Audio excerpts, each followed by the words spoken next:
60টি বর্জনীয়র 1 number, বিলম্বে ইফতার করবেন না কখনো। 1 নাম্বার, দেরি করে ইফতার করা নিষিদ্ধ। ইহুদিরা দেরি করে ইফতার করে।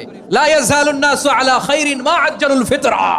বিশ্বনবী বলেছেন, এই উম্মত যতদিন আগে আগে ইফতার করবে, এই উম্মতের কপাল থেকে কল্যাণ কেউ ছিনিয়ে নিতে পারবে না। চিল্লায় বলেন ঠিক কি না? আজানের জন্য বসে থাকবেন না, সময় দেখবেন। স্থানীয় সময়ে যখন সূর্যাস্ত হওয়া মাত্রই বিসমিল্লাহ, খেজুর খেয়ে ফেলবো। পারবেন তো নাকি দেরি করবেন?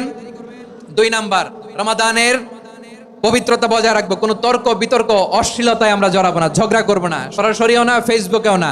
করবেন? কেউ গালি দিলে বলবেন ইন্নী ইমরুউন সায়েম, আমি রোজাদার। আল্লাহর হাবিব শিখিয়েছেন, কেউ যদি তোমার গালি দেয়, কটু কথা বলে, অশ্লীল কথা বলে, রমজানে তুমিও বলতে পারবে না। তুমি বলতে পারবা ইন্নী ইমরুউন সায়েম, আমি রোজাদার। আজকে থেকে নিয়ত করেন, রমজানে কেউ গালি দিলে আপনি একটা গালি দিবেন নাকি? কি বলবেন? রোজাদার, রমজানের পবিত্রতা আমি ভঙ্গ করতে পারবো না। অশ্লীল নাটক সিনেমা আমরা দেখবো না। ব্যাড হ্যাবিট থাকলে রমাদানে এটা ছাড়ার মহা সুযোগ। স্মোকিং এর অভ্যাস আছে অনেকের, ঠিক কি না? চাঁপাইনবাবগঞ্জে আপনারা স্মোকিং করেন?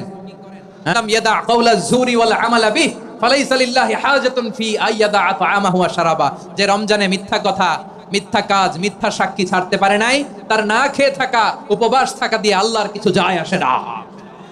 এজন্য মিথ্যার সাথে আমাদের কোনো সম্পর্ক আছে? মিথ্যা বলবো না। 4 নাম্বার, অপচয় করব না। ইন্নাল মুবাযযিরিনা কানু ইখওয়ানাশ শায়াতিন ওয়া কানা শাইতানু লিরাব্বিহি কাফুরা। অপচয়কারী শয়তানের ভাই। আচ্ছা, যে শয়তানের ভাই ও নিজেও আরেকটা কি? শয়তান। যে শয়তানের ভাই ও নিজেও আরেকটা কি? অপচয় করব না। ইফতারি করতে যে আমরা অনেকে অপচয় করি, এগুলো করবেন আপনারা? না, অপচয় করব না। 5 নম্বরে, রিয়া, লোক দেখানো ইবাদত আমরা করব না। লোক দেখানোর জন্য নামাজ, রোজা, জিকির, তেলাওয়াত, দান সদকা এগুলো করলে আল্লাহর দরবারে এগুলো কবুল হবে?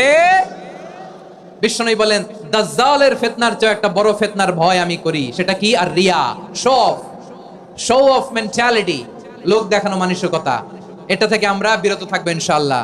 6 নাম্বার, অনেক গুরুত্বপূর্ণ। ব্যবসায়ী ভাইয়েরা, ব্যবসা করেন কারা কারা? হাত তুলে দেখেন তো আমারে। মাশাআল্লাহ, হাত নামান। ব্যবসায়ী ভাইয়েরা, অনেক অসাধু ব্যবসায়ী আছে, রমজান আসলে নিত্য প্রয়োজনীয় পণ্যের মূল্য বৃদ্ধি করে দেয়। এরকম আছে না নাই? এগুলো করবেন না। মজুদদারি করবেন না। পণ্যের কৃত্রিম সংকট বাজারে করবেন না।